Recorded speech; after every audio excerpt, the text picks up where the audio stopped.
fecha clave para el gran cambio. Desaparecen las fronteras y España se abre de par en par al exterior. Empresas, dinero y personas podrán entrar y salir libremente y vendernos sus productos. O competimos con ellos o nos invaden. Una pelea que tendrán que afrontar juntos más de 1 millón de empresarios y sus trabajadores. Es la hora de preparar el futuro.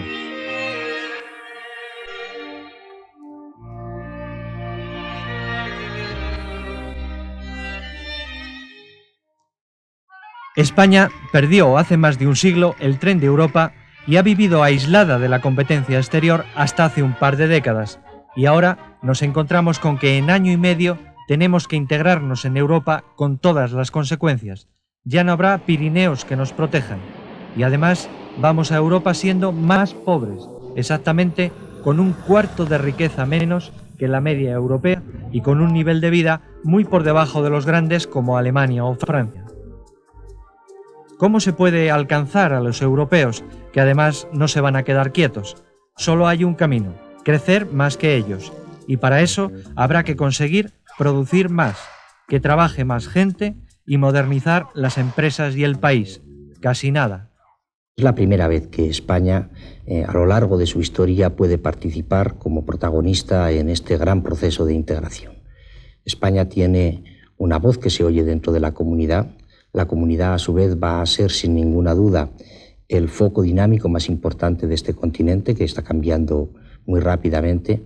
Y, desde luego, para nosotros esto abre tal cantidad de oportunidades que creemos que es obligatorio por parte del Gobierno expresarlas a la opinión pública, tratar de negociarlas con los sindicatos y con la patronal y, desde luego, también explicarlo en el Parlamento.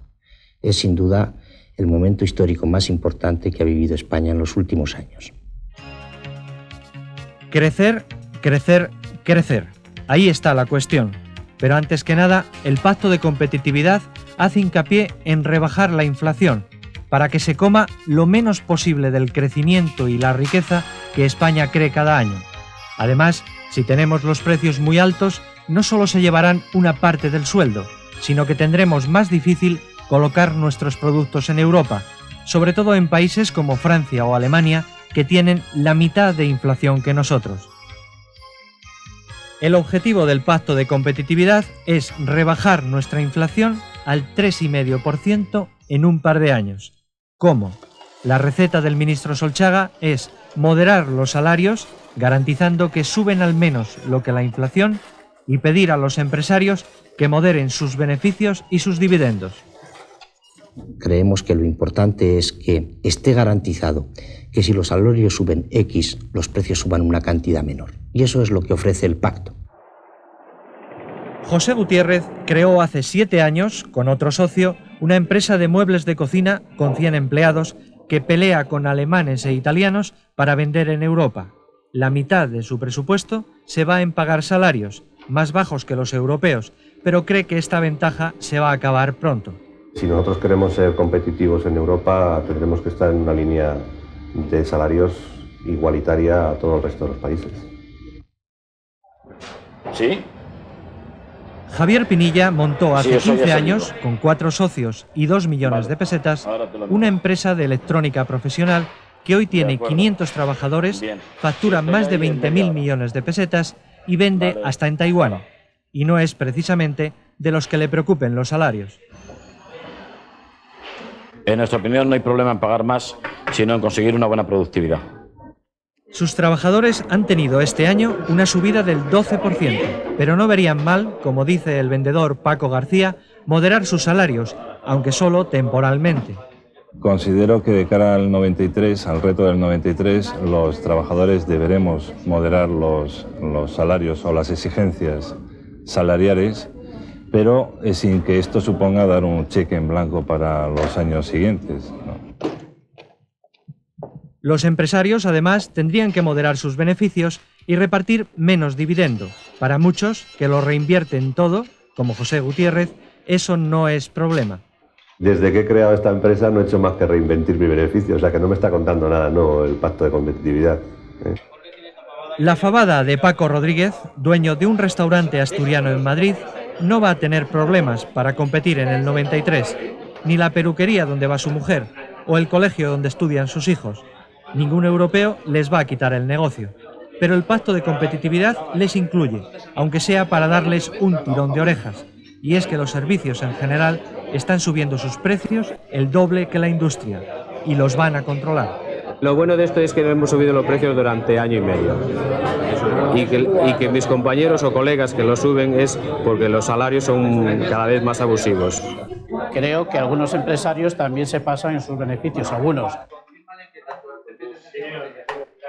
Pero para competir en Europa no basta con moderar los precios, los salarios y los beneficios.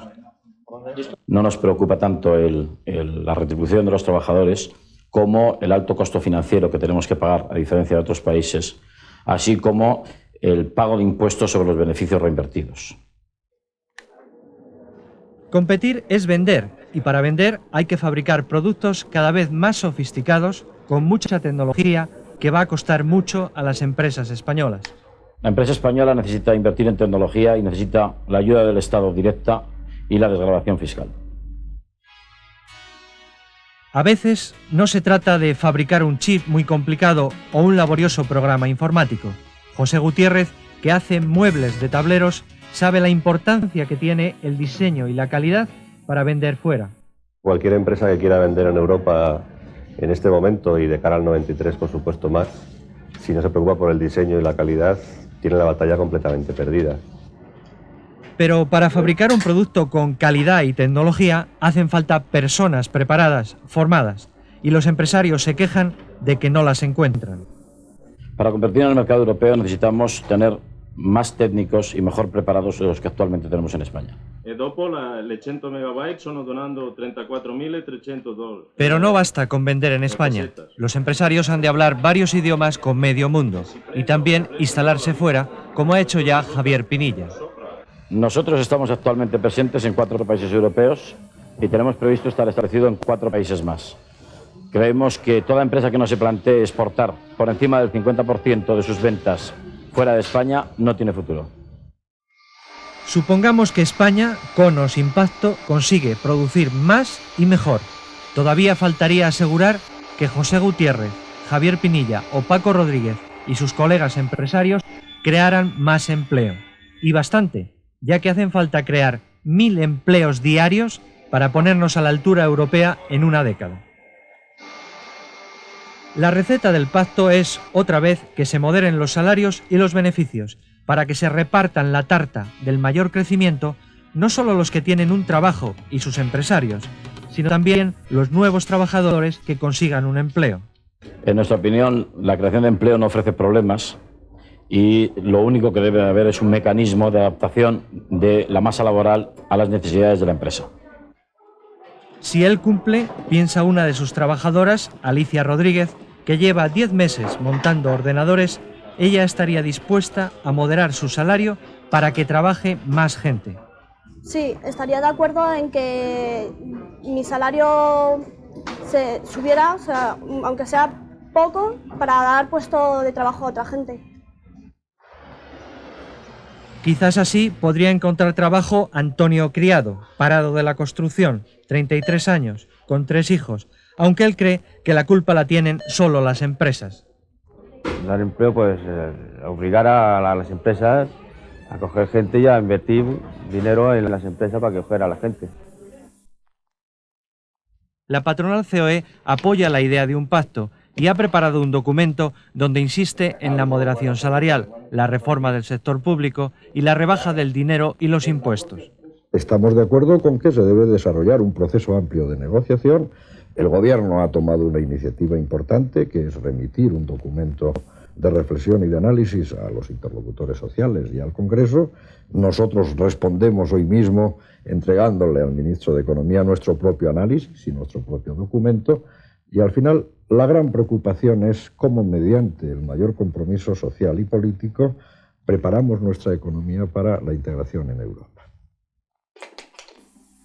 Los sindicatos están elaborando también una propuesta alternativa y rechazan el pacto de Solchaga, no la negociación. En los términos en los que ha planteado el Gobierno esta propuesta, pues son términos rechazables, puesto que desequilibran los contenidos en favor de los beneficios, desequilibran también el tratamiento. Para los trabajadores lo que se propone es obligatorio, para los beneficios empresariales solamente voluntario, y porque además nos aboca a un nuevo desequilibrio social, a una nueva desigualdad social, sin que en la práctica se haya demostrado ya que este tipo de políticas generan una mayor eficiencia económica, al contrario.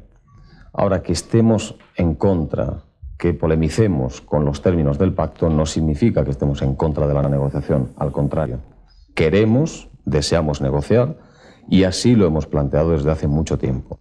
Hacía tiempo que hemos venido intentando negociar para superar esta falta de competitividad y este desfase, valga la palabra, de tipo social. Y consiguientemente exigimos que para superar esto hace falta que el gobierno cambie su propia política económica, porque si tipifica algo la política económica del gobierno es que llevamos 13 años de moderación salarial, es el país que más realmente ha habido despedidos, el que más ha reducido plantillas, y en contraposición tenemos el triste privilegio de estar en la cola de los países en cuanto a competitividad y ser los primeros de los países incluidos en la venta de empresas españolas a capital extranjero, y consiguientemente esto no es una política que incremente la competitividad, y estimamos que en la próxima reunión con el gobierno, en las próximas reuniones, y en función de la iniciativa sindical de progreso, el gobierno sea sensible a las demandas de los sindicatos. Los sindicatos quieren negociar el empleo, la política industrial, los impuestos, las relaciones laborales y la mejora del nivel de vida de los trabajadores. El pacto del gobierno se debatirá el lunes en el Congreso, aunque sin votarse. La oposición está en contra del proyecto y elabora otros pactos. La realidad es que es un poco decepcionante que en un país donde lo que peor funciona son los servicios públicos, lo más ineficiente es el Estado, desde la justicia pasando por la seguridad ciudadana y llegando a la sanidad y a la educación, el gobierno se olvide absolutamente de proponer mejoras en la competitividad de los servicios públicos y del Estado y del sistema fiscal, y se dedique sobre todo a tratar de hacer una propuesta de pacto salarial acompañada de una serie de promesas vagas sobre cuestiones que tienen que ver unas con los beneficios empresariales. No se explica ni cómo se puede hacer dentro del marco comunitario una norma general de congelación de beneficios, ni tampoco se dice claramente qué se pretende hacer con temas tan importantes como la energía o la formación profesional. Izquierda Unida plantearía una alternativa distinta, basada fundamentalmente en aumentar nuestra competencia y nuestra capacidad de exportación y nuestra capacidad de incidir en el nuevo mercado que se abre ante nosotros, pero con una política diferente a la que está haciendo el gobierno, que a nuestro entender es una política agotada, y que con este pacto que ha lanzado pretende, bueno, pues involucrar a las fuerzas sociales y a las fuerzas políticas en una especie de macro acuerdo general de todo el conjunto del país, que no se justifica porque España no está en una situación de emergencia. Con o sin consenso, los pactos se debatirán este verano, ya que Solchaga quiere saber a qué atenerse cuando presente en octubre los presupuestos del 92. Ciertamente, la situación sería algo peor para España porque con el pacto podríamos tener un crecimiento mayor, por tanto más creación de empleo, y en la medida en la cual dispusiéramos también de más fondos públicos, podríamos hacer una serie de programas de inversión en infraestructuras y de gasto social redistributivo en favor de los más pobres en nuestro país, que quizá en ausencia del pacto tengan que verse más constreñidos en los gastos a menos que aumentáramos los impuestos. Los pactos están sobre la mesa. El gobierno pretende que le apoyen en su política económica. La patronal jugar con las reglas de los empresarios europeos y los sindicatos que los trabajadores no salgan perdiendo. Mientras ellos discuten, 1 millón de empresarios y sus trabajadores miran el calendario y se preparan para el gran reto del 93. O competimos o seguiremos siendo más pobres que Europa. Para tener éxito, muchas cosas tendrán que cambiar. También actitudes y formas de hacer.